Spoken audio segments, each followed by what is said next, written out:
Don't want people to think we're just a pair of clowns. We want them to know we're a pair of clowns. Yeah. Have we ever properly argued? Never. I don't think we have we? I'm not into arguing. Can you think of your best argument? He's like, he can't, but I believe it.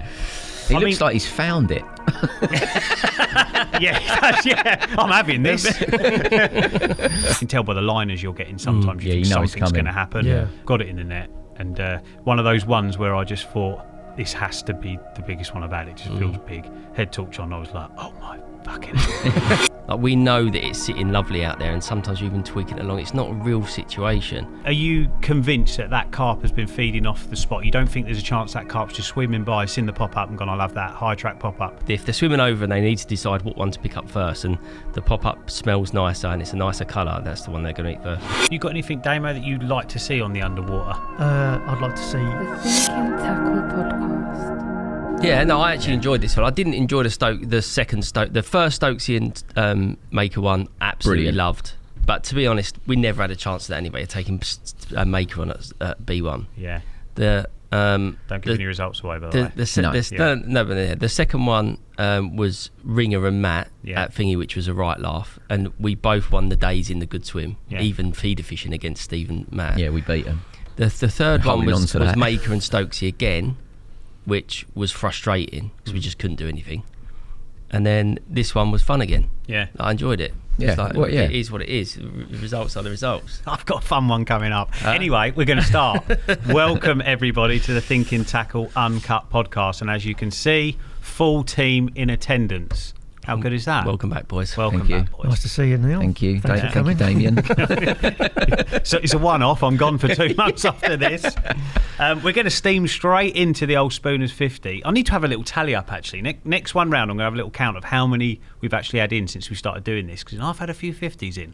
It shows how many are in the country. Any from you yet, Neil? No, not yet. Well, I'm glad it's gone like that. Imagine if you'd have nicked one straight away after that big announcement, having all the cups made and that, and then the following week you went, here we go.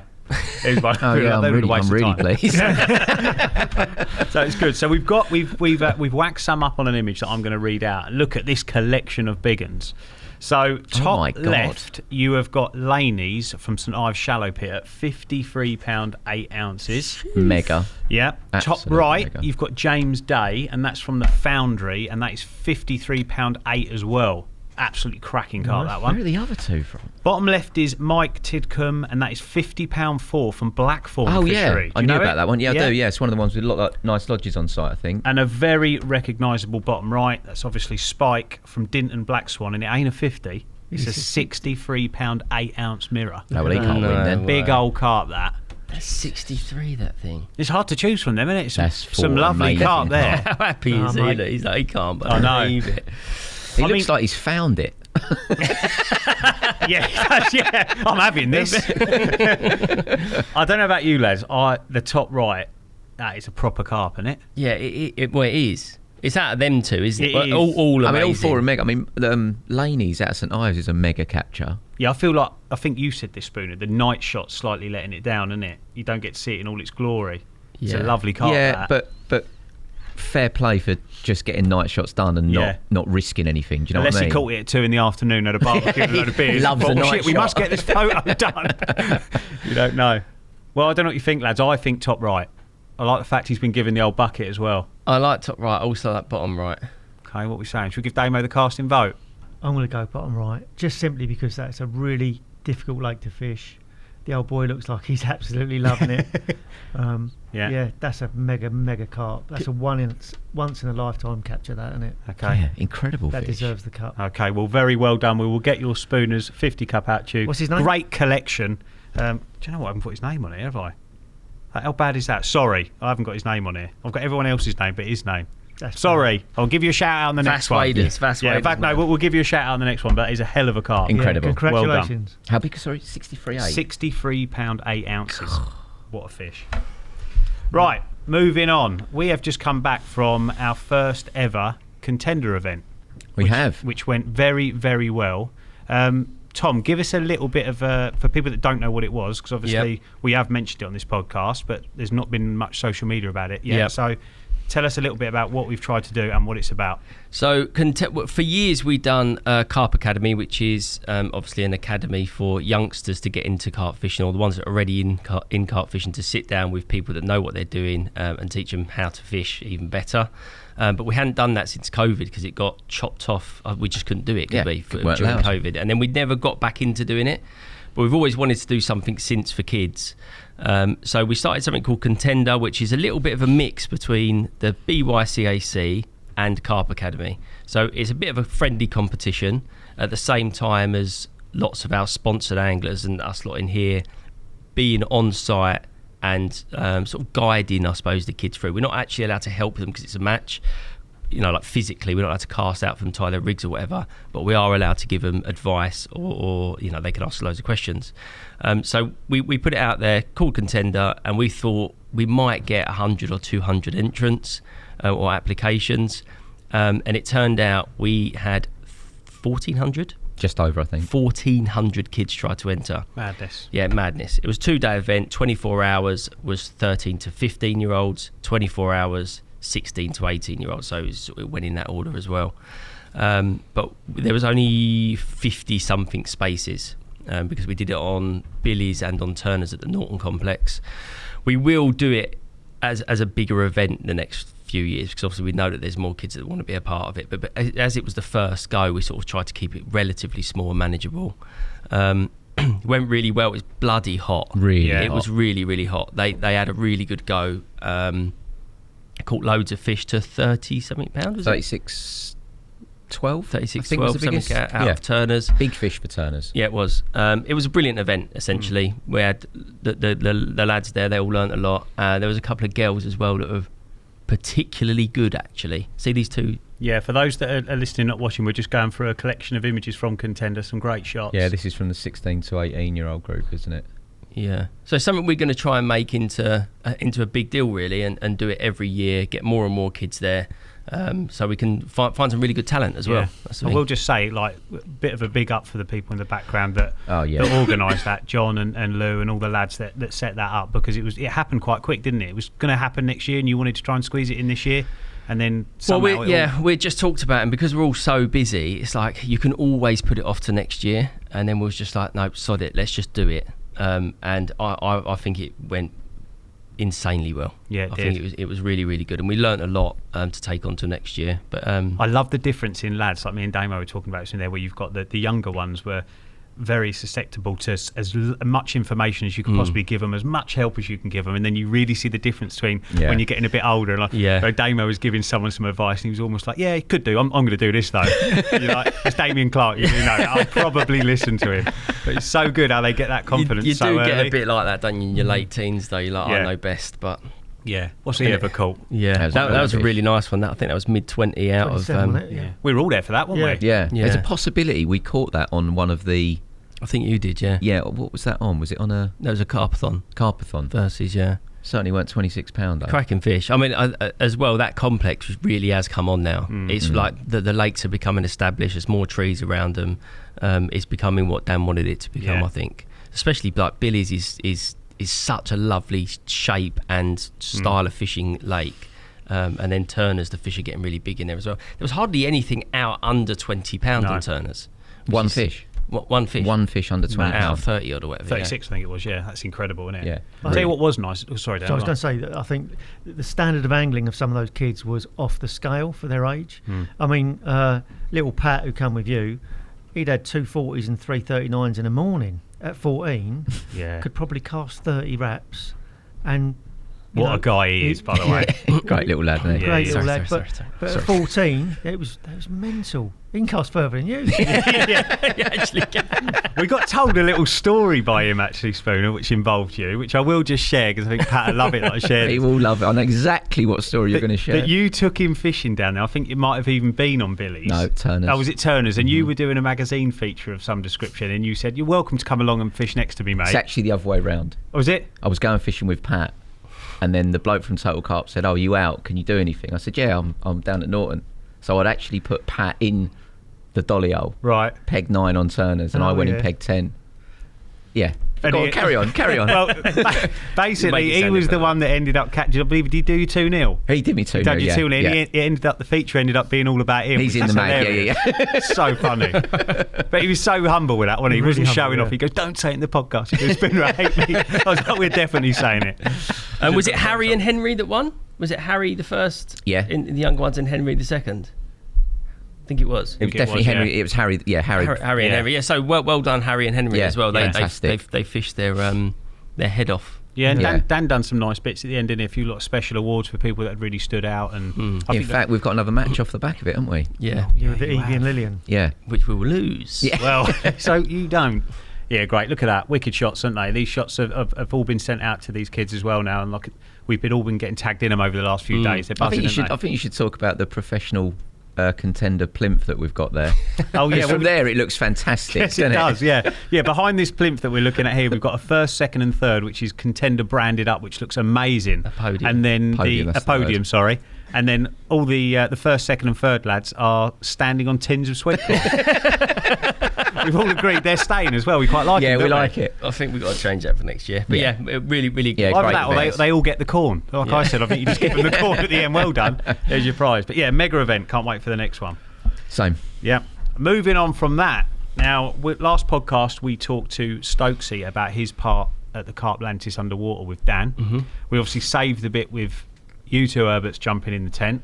And since the last podcast, that's gone out. It's gone down very, very well as well. Everyone seems to be absolutely loving it. I think anytime you two are together fishing, it all seems to go down well. But on the underwater, where it's such a confined space, you get aggy of each other as well. I love it. It's brilliant. loads of little bickering and comedy. It's never real ag though. No, of course We it's do not. them things right, and we don't want people to think we're just a pair of clowns. We want them to know we're a pair of clowns. Yeah. Have we ever properly argued? Never. I don't think we have we? I'm not into arguing. No. I That's think the of your point. best argument you've ever had, monster carp or Well, filming. with Spooner. Yeah, have you ever had an argument? No. Have you Never. Have you ever seen him get upset with anyone?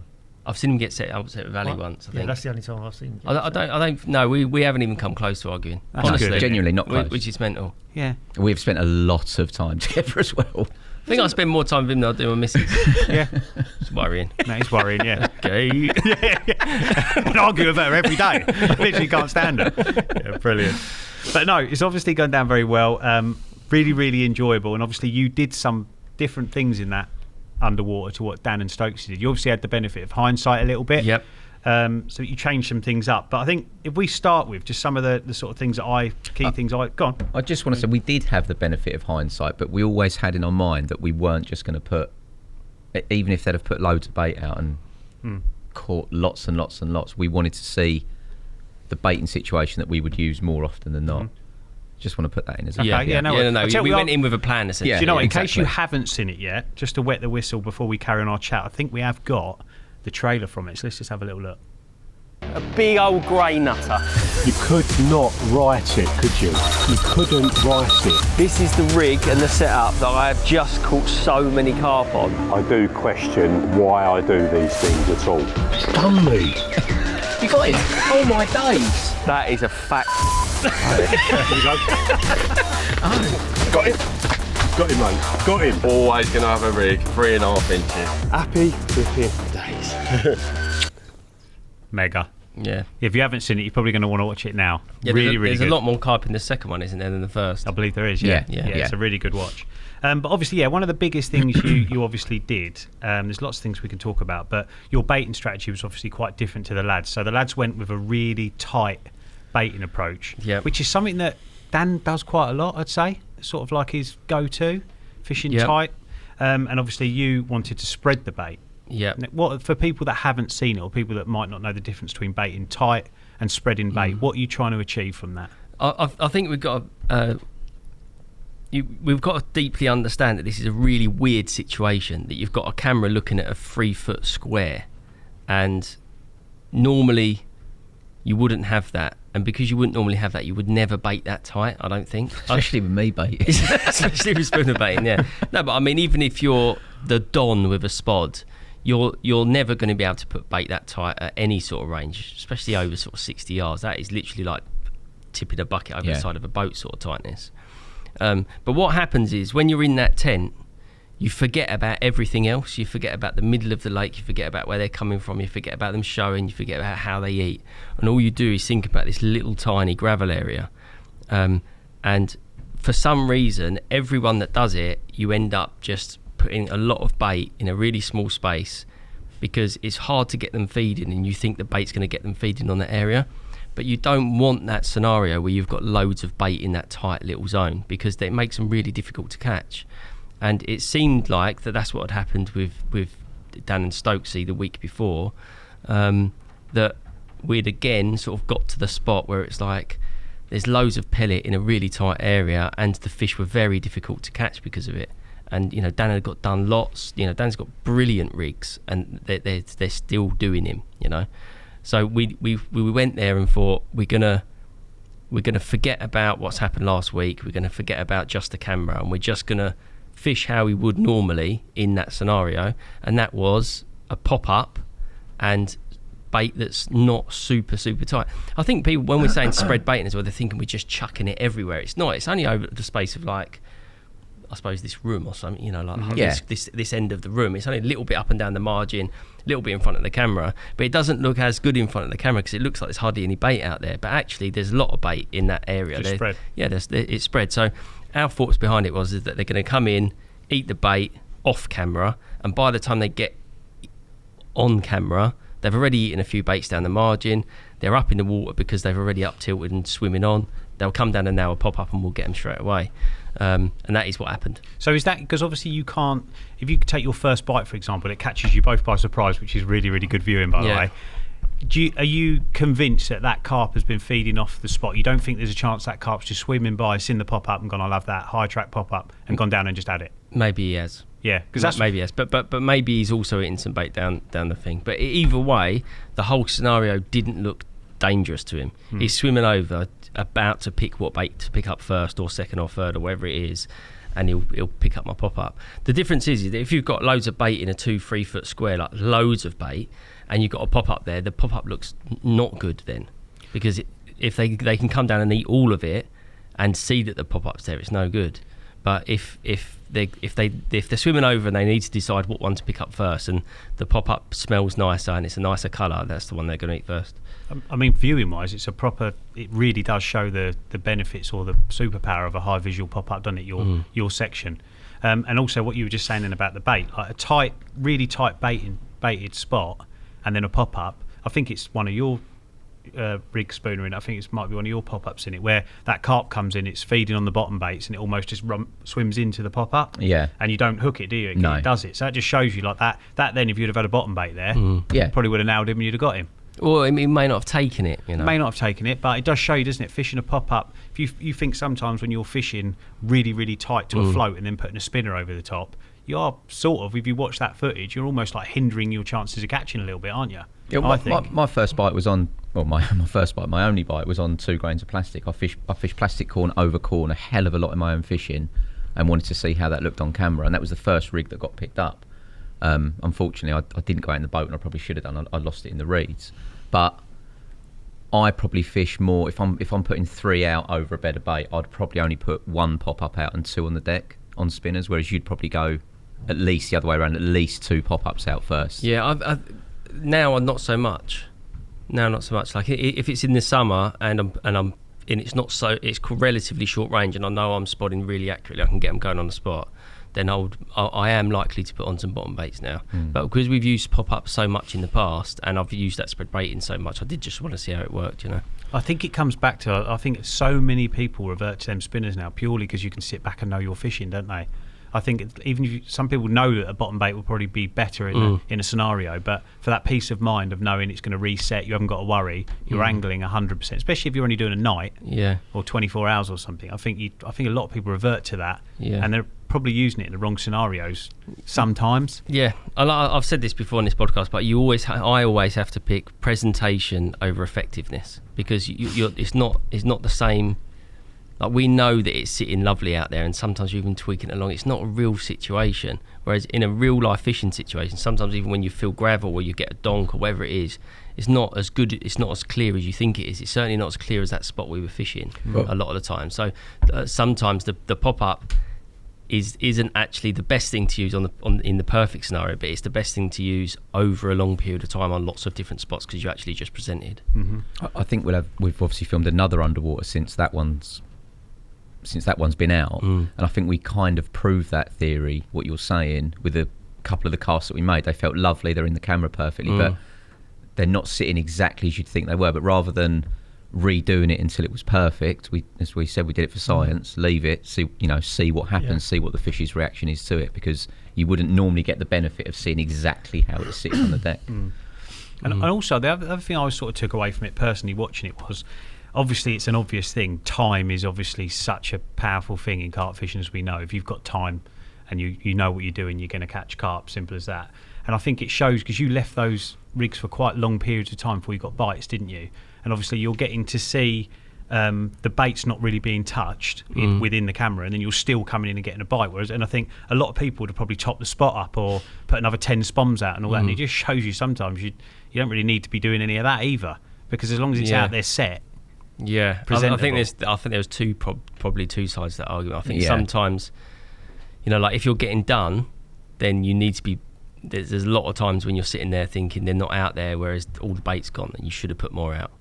Do you know what I mean? And the other other side, the other side is that they can come down and take their pop up straight away, no matter what. Anyway, so it's like, and you saw in the Stokesy and Dan section that had a long period of inactivity. So Stokesy went out over the spot and just sort of did a very sort of light and fluffy mix with a bit of attraction. He's gone out, he's put 2 or 3 handfuls in, come back, and within a minute of sitting down, and it was a tench, not a carp, but another fish has come in to have a look and have a feed. That fresh bit of bait going in can definitely spur him on to come and have another look.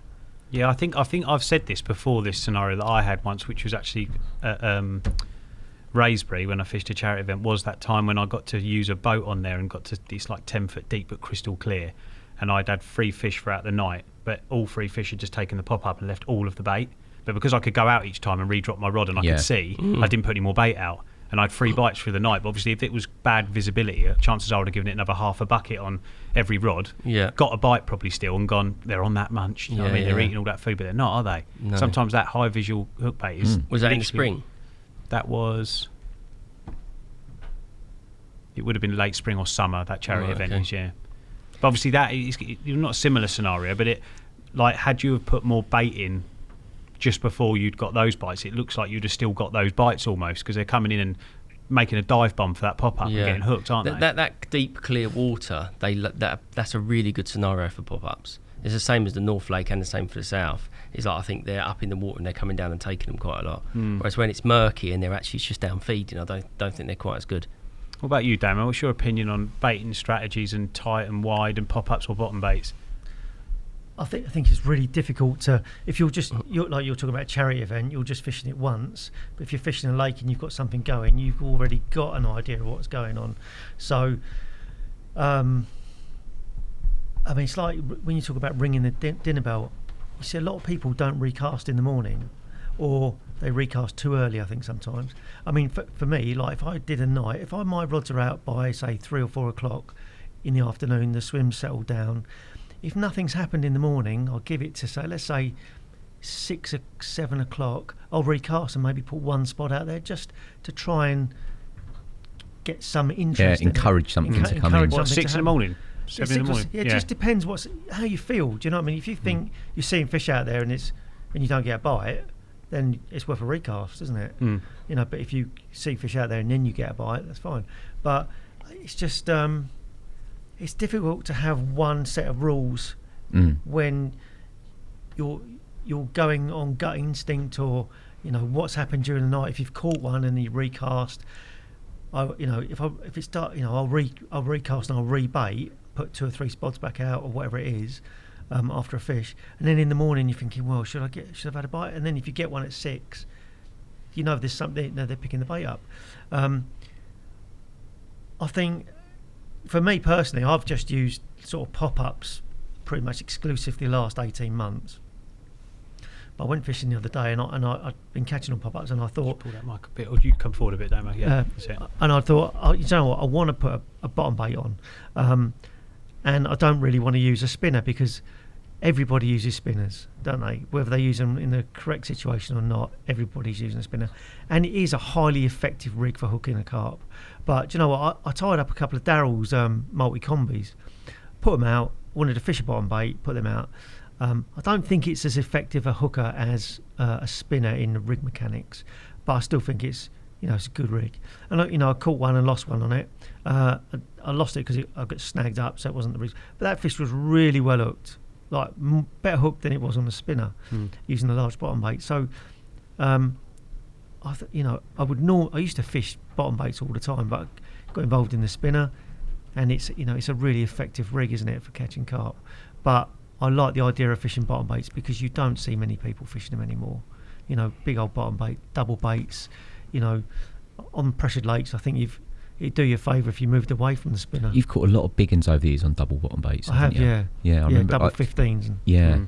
I also think it's probably easier to build a spot when using bottom baits because you know that scenario isn't happening, that they're just coming down and taking the pop up. I remember talking about this with Steve Ringer and that when he was in here, and Matt, that if you're using something really bright over the top and you've got a small amount of bait out there, it's hard to know how much bait to put out every time, because what you're saying might happen is that they're coming down taking it and you're putting more and more bait on top. Whereas if you're using the double bottom bait or a bottom bait or something that's the same as what you've got out there, you know that it's getting eaten when you get a bite. Do you know what I mean? So you know to put on bait. There's no way they're just coming down and accidentally taking your one every single time if it's the same. So I think it is easier then to know, okay, I'll put another 5 out, another 8 spawns out or whatever, and you can get the spot going more. Whereas you might get the opposite scenario with the pop-ups, especially in the spring. Could put too much out. That's why you have to be really sort of delicate with the amount of bait you put out in the spring when you're fishing in pop-ups. I think, like you say, it's that experimentation and results, isn't it? Like if I think about my season so far on the river, I'm using bottom baits and catching everything on bottom baits, and it's so effective. Like the rig I'm using is so effective. The fish are absolutely nailed. Like I could play them for 2 weeks. And I think that scenario I'm baiting, where I'm baiting big baits and a few tiger nuts, where I know they're just coming in and just working their way around the spot, and then at some point you can tell by the liners you're getting. Sometimes you think something's going to happen, and it's where they're just cleaning up all the others, and then all of a sudden, like you say, you can't beat it for presentation, can you? Because you can't even tell. Benefit of hindsight, I've got one of those cameras that you can lower down, and I went and had a look at my spot when I didn't catch one the other day, and it takes you ages to find where your rig is, because it's just so well disguised, because it looks the same as everything. It's just a big 24mm bottom bait and a tiger nut on the top, and there's loads of them everywhere. Is it proper gravel where you're fishing? No, it's more it's firm ground, but it's quite the river's almost like sandy. It's muddy, sort of. It's sort of soft, but with like matter. There's always like leaf matter and rubbish and debris and stuff. But obviously, where I'm fishing, I can tell it's cleaner than everywhere else. Would you not fish a pop up because of the flow? No, it's not that, because the spot I'm fishing at the spot I've been fishing at the moment is out of the flow. Right. So I'm just right of the flow, so I've not got to worry about that. Where is this spot? It was more. You forgot to say. I forgot to say. Mention it. I think the old coordinates up on the screen here. Yeah. I think it's more. I didn't want it to be a big beacon for the bream, which I think happens quite a lot on there. And I just think it just lends itself well to fishing. I'm baiting heavy with these bottom baits. Just that matching the hatch, getting them used to those free baits when I'm leaving, and then the thought of coming back. I think we've said this before. I'm still going to cast out spinners all the time, but when I think about it, I always think you are almost handicapping yourself. I always feel like sometimes, because you're baiting all these lovely dull baits out there and a few nuts and stuff, and then you go, right, what's going to look really obvious, like it's not one of them? I could put a yellow pop-up on it. You don't need to put a yellow pop-up on a spinner. You don't have to, no, but what I'm saying is that's how we fish a lot, don't we? And it works so well. But I also think you just can't beat the presentation of a bottom bait. But if we go back to your underwater, had you have not had the pop-ups on, which you both reference in the film, you'd have gone home empty-handed, pretty much. Well, yeah, if we hadn't have had something that was high attract on. Yeah, because Spooner had a high attract corn on because it's pink and different colour. That got taken. I think it's the rigs are more effective though when it's a pop up. If you can get them taking a pop up, you're laughing. Yeah, you are winning. Yeah, that's actually more it. I think is that if you can bait in a way or put a bait on that they want so much that they will take a pop up, you're going to convert more. I think just because that hook's literally, you see when they suck it in, it's instant. It's like they suck it in and the hook gets them straight away. That's like that's ultimate scenario, isn't it? But you can't always get them taking them. No. And they're big fish, aren't they? You're fishing for there. Yeah, well, I mean, the first one that come down was 50-pounder. Yeah. That's great, that, and it would catch you off Yeah. guard. Yeah, I don't know what's going on. Nearly missed the bite. Done well to get the old cash on that. It's so hard in that scenario because you're literally there all day staring at them screens, and then you've obviously got other things going on your phone and this and that, and you've got to go for a piss and go get some food or whatever it is. Yeah. And nothing's happening until everything happens within 3 seconds. So you've got to be lucky we were looking at the screen, really. Yeah. Have you seen it, Damo? Have you seen there? I haven't seen it yet.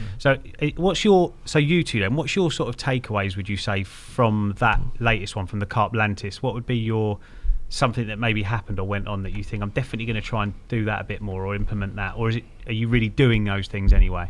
Well, I think obviously I only had the one pickup, but like I've said for quite a long time, I've fished with Tom for a lot of years, and for a lot of years I've copied what he does. I've never shied away from it. I was going on Monster Carp with him and Al, and for the first probably 2 seasons watching him catch more than me and Al most of the time and catching big ones. I'm like, well, why would I not do the same? So I started to use a spinner rig all the time, started to fish little yellow pop-ups all the time, and I did notice my catch rate go up.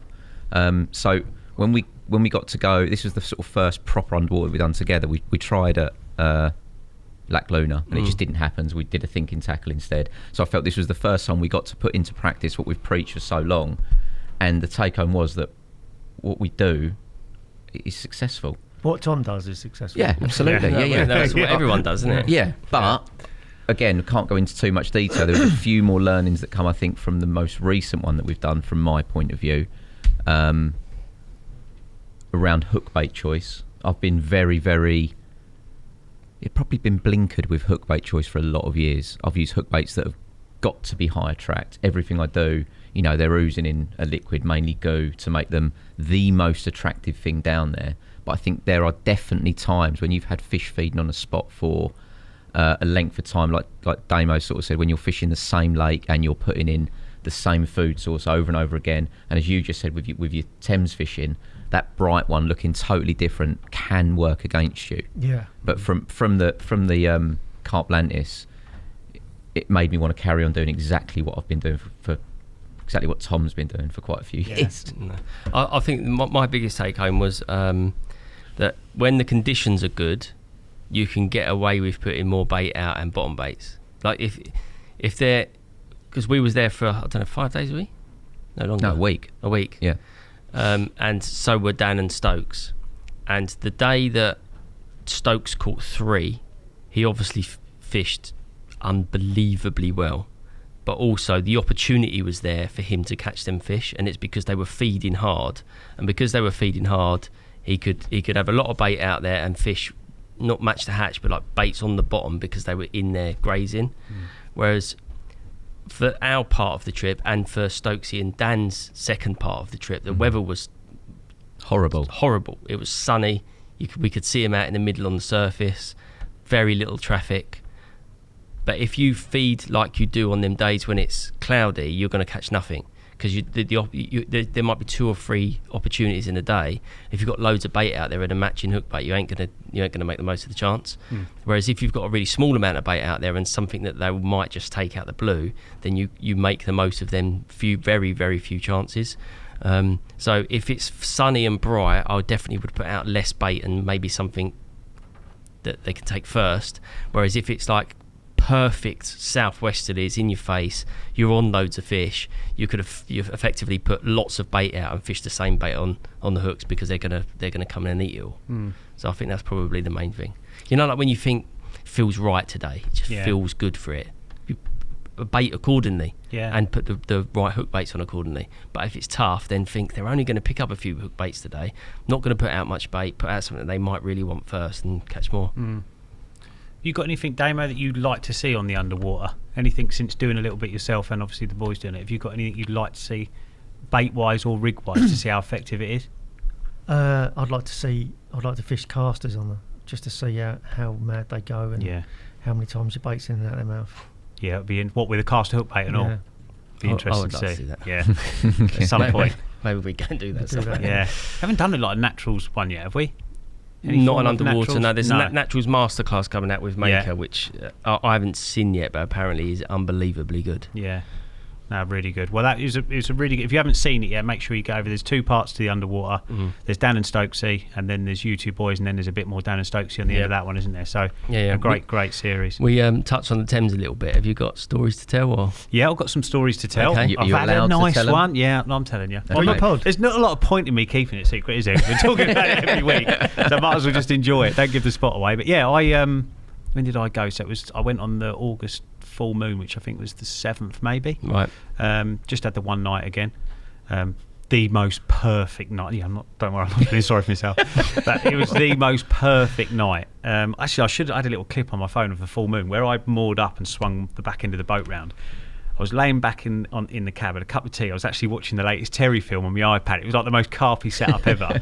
Rods out, and just through the little crack in my little curtains, the old moon was just enormous, like lighting up everything. So it's such a perfect night. But yeah, got the rods out sort of early evening, and night pretty much passed with nothing. And I think got to about 3:30 or something. I started getting liners on the right hand rod.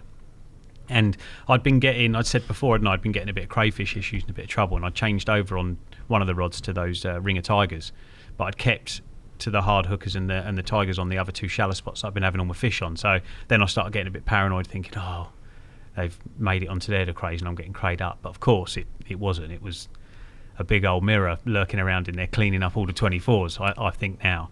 But yeah, I think it was about 4:20, something like that, because it was still dark. Right hand rods buckled round, the same. I'd gone to bed doing the same thing again. Right when it goes, I'm going to carefully swing my legs out. Absolutely no a little chance. trot up, put my little head torch on. But no, absolute hell broke loose. And I just got these new Nash backrests, and they've got this clip, sort of belt and braces that goes over the back of them, because before I'd said I'd had a rod pop out the top and slide off. And they're amazing, but again, you have to program yourself to undo the clip. So when I got to bed, I thought, you have to remember, if that goes, you've got to snap that clip off. Of course, I got up there, I'm going, right, the rod's coming out. And then you realise a split second later, you're thinking it's too late. Like, it can't really take much line, but it can kite round. So I've got it out, and it's absolutely beast to me. Felt really different, actually, because it had no, even though I was on braid, it didn't feel jagged, it just felt heavy, just lunging. And I managed to swing it back round in front of me, and then it took my left-hand rod out, and then that was hanger up to the top, rod tip down. I'm thinking, oh no. So I'm back to undo it, yeah, and then it starts gunning upstream, the carp. So I'm like, oh no, I'm in a world of trouble here. And I could feel it trying to pull from that side and this side. So I've opened the bail arm on the other rod, and it's come round in front of me, and I can feel, it just doesn't feel right at all. It feels horrible. I'm thinking this is going to come off any second. Anyway, as I've come round, the braid from the other rod, I can see it looped over the rod on plate, and I'm thinking it can't be that simple that the braid's just looped over.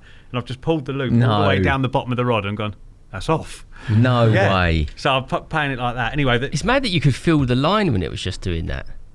What do you mean? Well, that you could feel if the line was just looped around it. You could actually. No, but this is before, as it's coming around. Worked its way up. Yeah, it's worked its way up where the fish's gone upstream, and there's a big, massive, great stick which was sticking out through my outboard as well, which obviously got hooked on my rig off the other rod. So if that had stayed on and I hadn't been able to pull that off, I don't think I might have landed it, but it would have been difficult. But yeah, crazy fight, went upstream, come out in front of me, went upstream again. And I never had my head torch on at this point, so I'm just making everything out from the half light. Anyway, won't dwell on the battle, but really good battle. Got it in the net. And one of those ones where I just thought, this has to be the biggest one I've had. It just feels big. Head torch on, I was like, oh my fucking literally. Look at that. Yeah, and that was in the net. And do you know what? One I'd had, obviously I've been really lucky, and I've had 3 29 plus fish, and they all looked like 30-pounders. Yeah. I think where you're in such a confined space as well in the boat, everything looks enormous. And you're buzzed. Yeah. And I lifted that onto the unhooking mat to slip it in the sack, and I just looked, I thought, fuck, how big's that? Like, I thought it could be upper 30s. And you go, no, it's not. It was definitely a 30, isn't it? And obviously put it in the sack, and yes, scales went round to 34.9, which is my first 30-pounder. Mega, Mike. Mega. Yeah, I was so Absolutely chuffed. mega. Such a nice fish. Cracking bit of sloping fish. head. And it's funny, and you look at it, it's a proper, like, you can tell that's come out of some Oxford lake at some point, isn't it? Out in the floods or something, I reckon. Yeah, probably. It just looks like that type of carp. But for probably, God knows how long ago. You'd never know, would you?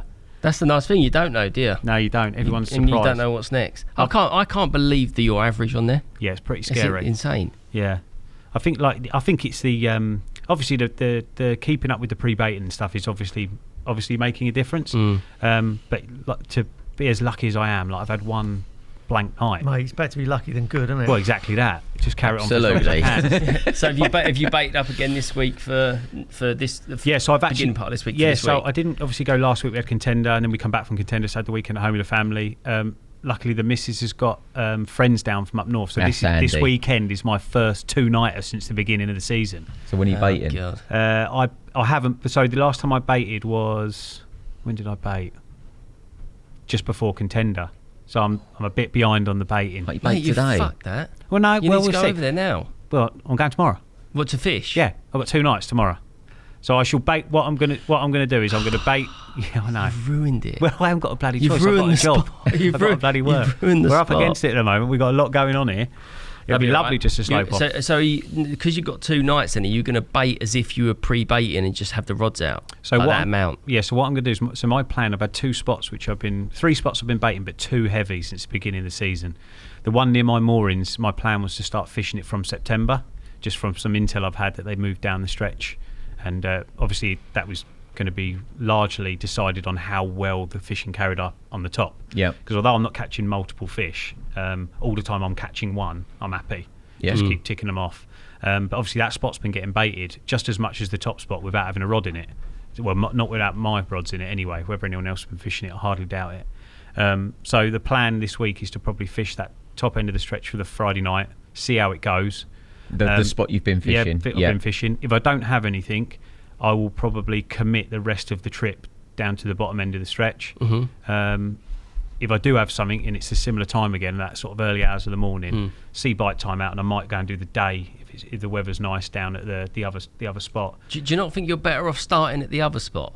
The spot Because I've been baiting. you could the spot you've been catching off, you've been baiting then catching. Yeah. Do you not think you should try and recreate that scenario? So you go bait it, then you go back to fish the go bottom back to end. the other spot anyway. Yeah, Because you otherwise you're fishing the spot you've been catching off of the first night you bait, and you might be driving away from it as they're turning up to eat it. And basing your result on not catching when the it's a good scenario's point, not yeah. the same. Whereas you're giving yourself a better chance at the first spot by baiting and then leaving it, and then you've got the same chance at the other spot anyway. It's just how heavy you bait it, isn't it? It's quite when you've sort of almost missed a bait up. It's how heavy you bait for that scenario. Like my plan tomorrow night would probably be to just probably put maybe a kilo out probably over that spread of those rods, a few nuts, a few bits and pieces, almost like there's a bit left from the baiting up rather than filling it in like I have been. Like I've been giving it 8 or 9 kilos every time I bait.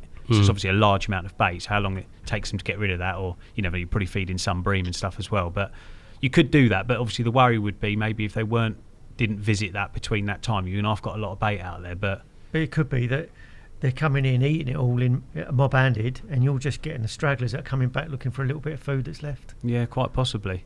The unknown, isn't it? It's worth a go, isn't it? You'll Yeah. be thinking about that. Yeah. Oh God. What I'm going to do now, I'm going to go and bait that, go and fish the other thing, and I won't have anything. And I'll go, I'd have caught it if I'd have gone. I knew it. I should have got at the top. Listen to Tom. No, Why do I don't put yellow pop-ups don't on? listen to me, I'm What asking am I the even doing? I'm asking the question. I've no idea. Yeah. No, I don't really. It's just I'm learning as I'm going. That scenario of not baiting in the week before I go, or when I go and getting back within 3 or 4 days, is going to be quite rare, I hope. Obviously, that was a bit of I couldn't get there because of this with work and stuff, but most of the time I'll keep that baiting strategy up. But it will be interesting because if I go back and don't have anything, the baiting's... the baiting may be the decider. But Well, you can have a look with your camera, can't you? You can have a look with that. I need to get back off you, don't I? Grab And that the end of and the drone, yeah. Yeah, do that. What about you anyway? Have you been out fishing? You boys have been you went to Raysbury, didn't you? We fished Raysbury South this week on the island. It's brilliant, actually. In fact, that island is the nuts. It's really, really, really good on there. Yeah, if very you cool. wanted to have a social, there's like 5 double swims. We're talking about South Lake at Raysbury, RK Leisure. Yeah. You could rent the whole island, and there's 5 double swims. So you get 10 of yous on there. They've got like a little log cabin, fire pit, barbecue, everything. It's great. It was really good, yeah. We went on there with Cole Smith and James Armstrong for versus. I think we might have the best versus we've ever done.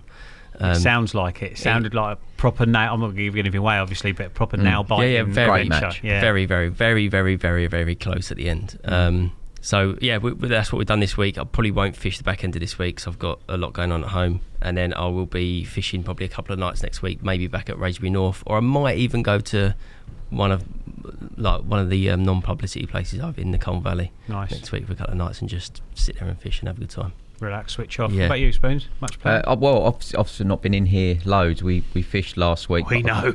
Yeah. I've been away with the family down to Devon, doing a bit of Fishing. guru-style fishing. Yeah. A lot of fishing. Did my first trip as a Raisbury North Lake ticket holder with Dovey. Oh, yeah. We filmed what Yeah. did we film up there? Do a vlog. Yeah. Yeah, I caught my first couple of fish. Dovey had a few nice ones as well. You probably already spoke about that when I've not been here. Did we? Yeah, I think we did. Did we? Yeah, Yeah, we yeah, might yeah. have, yeah. And then next week, I'm having my first trip out to Carp Arena. Oh, Going nice. to Rosemere. But that's the one you fished, isn't it? Yeah. I need to have another Oh, I watch thought your you video. I thought you was going to the big lake. No, it was booked. Yeah. So I, Go with Pat. And Pat. I need to have a little watch your video, Damo. Are you filming? Yeah. Yeah, nice. Yeah. Oh, brilliant. To get some stills and that we can use in this, yeah. Yeah, you've been to Rosemere, you're going to Rosemere, and I'm going in November. Yeah. Have you been out there yet, Tom? Have you been out to Carp Arena yet? No. Not been out there at all? No, this is my first Oh time. my I God. can't wait. Well, you've not even been to the complex? Oh No. my God, what a complex. Yeah, really looking forward to It's it. only like 45 minutes the other side of Calais, isn't it? It's unreal. Yeah. Yeah. It's right next to the unreal. motorway, so it's easy to get to. Is it? Yeah. Nice. Yeah, Perfect. that Clover's some lake. I'd I like a love trip on that. Clover. Yeah. That big one got. I didn't realise that. Is it Dino or Dino? I think Dino, it's been yeah. at like £66. Something like that. Just the style of fishing that's getting right big, up isn't it? your street. Just Damo. a nice lake. Yeah, it is really pretty. Looks like a proper English old lake. Yeah. Really nice. Oh, yeah, we've got Gigantica coming up as well. Gigantica. In fact, we've got two really good trips coming Yeah. up the next couple of months. Are they September? One in September, one in early October. Yeah, So the October one's all right, isn't it? Yeah, That'll be all right. Yeah. You've got to do it in you sometimes. Yeah, it's One of them. tough out Yeah. there. What about you, Damo? We've got a lot to organise. I went fishing, not last week, week before. Had an absolute nightmare. Hang on. Whoa. Yeah. Let's enjoy this. Didn't charge the bow. Drone wouldn't work. No, I went with the boy. So we joined this little lake not too far from where we live. It's a really old lake. It's about 10,000 years old, formed in the Ice Age or something. Bottomless pit. It was. They've like core sampled it and all that. It's about 20 feet deep. Anyway, it's a lovely little lake in the middle of nowhere. It was over that full moon, right? And everybody says to me, "You won't hear anything. It's really quiet." Yeah. Well, the fucking wildlife. It's like being in a fucking zoo. Honestly, it was lovely. Yeah. But I was going to say wolves were. The wolves are howling. Yeah. The foxes and the deer and the owls and everything. It was lovely, really good. But Giraffe. Giraffe. So me and the boy, we slept out under the stars. So he's laying next to me on his bed chair. We're fishing on his platform, so the rods are out on the platform. So I'm fishing right at the start of the platform, and he's sitting the other side of me, laying down. And he's going, "Dad, I can hear the rats." Because my daughter's obsessed with rats as well. I've never seen a rat down this lake. I don't think there is any. But he's going, "I can hear it." Anyway, this went on for about an hour, and he went, "Dad." But anyway, he's 9. Yeah. He's quite big. I thought you were going to say it's Toby then. Bear in mind. No. 29. 29. Yeah. No. So he's going, "Dad, can I get in the sleeping bag with you? I can't sleep." He's like, "Go on then." He's got in the sleeping bag and he's like, just climbed on top of me. I'm just laying there, 9-year-old. As you've done. No sleep. No sleep. Anyway, during the trip, I think I hooked 5 and lost 4. 3 in the pads. One the best one just come off. Oh, I was just a nightmare. Landed a 27-pounder. nice. But yeah, I'll go back there and that was my first trip. But it was fishing with braid locked up near the pads, and they were just going ballistic. Like Nice. post spawning, they just seemed like they're supercharged. Yeah. The one I think was the biggest one. I didn't really fight too much. It was just coming in and just fell off about So 20 yards annoying. out. And bloody spinner rigs. You get trips like that, don't you? We just Yeah. lose everything. It always happens this time of year as Yeah. well. Obviously, we sell millions of hooks, and this is the only time of year we get complaints about hooks is when people are losing them. Yeah. Because obviously the first thing to blame is the hook. Yeah. But for some reason, it is like July, August is the time people lose loads of fish. I think Damo sent an email into downstairs. Yeah, we will get back to that. What about the my old Brook grapes. campaign? When are you going to have to start I'm that? going to go next week. Next week, yeah? Yeah, have a couple of nights next week. Excellent. It's not been out, is it? Don't think so. No. Very weedy. That's going to be getting big now, isn't it? Yeah. Be on the Should we way all up. have a bet how many nights? Yeah, okay. Kev, Let's do it. Do you want in again? Kev, you want in? Yeah. How many nights? What we do We'll from do now? From now, how many nights it takes for him to catch Okay. Bornos? 16 from Kev behind the monitor. Okay, it's not a bad guess. It's going to be tougher, isn't it, than the other one, do you think? Yeah. 23. Oh, that's exactly the number I had in my head. Was you Michael Jordan? Well, wasn't for that what you were reason. thinking, yeah? Michael John, Michael Jackson. Black guys. I'm So unnecessary. I'm going to go 19. 19. I'm going to go 11 again. 11? Yeah. He's got your back. Yes, yeah. What are you saying? You might as well have a punt yourself. No, No, you can't No? do it. You All can't right, do it. fair enough. And what's back? Did you say? 16. 16. 16, 11, 23, 19. 19. Okay. Okay. Yeah, That's right. nice. No That's one's gone recorded. right on top of each other. Hold on. No, John's getting the grizzles here. He's not in. Oh, John's in. John, Sorry, you want in? John. John's in. Go on, John. 50 quid each, yeah? Sorry? 50 quid each. John's out. John's got the headphones back on. I'm not in. Come on. 21. Okay. 21. Okay. Nice. You have to get it bang on. It's not closest. Yeah. If you get it bang on, you take the money off everyone. Okay, brilliant. I like it. Well done, lads. Lads, I've enjoyed this. Thanks very much. I look forward to seeing you If in the you next lie one. about the number of nights, we'll have a look. Have a little divide up. Don't forget to like and subscribe so you know when the next one's live, and we'll see you on the next one.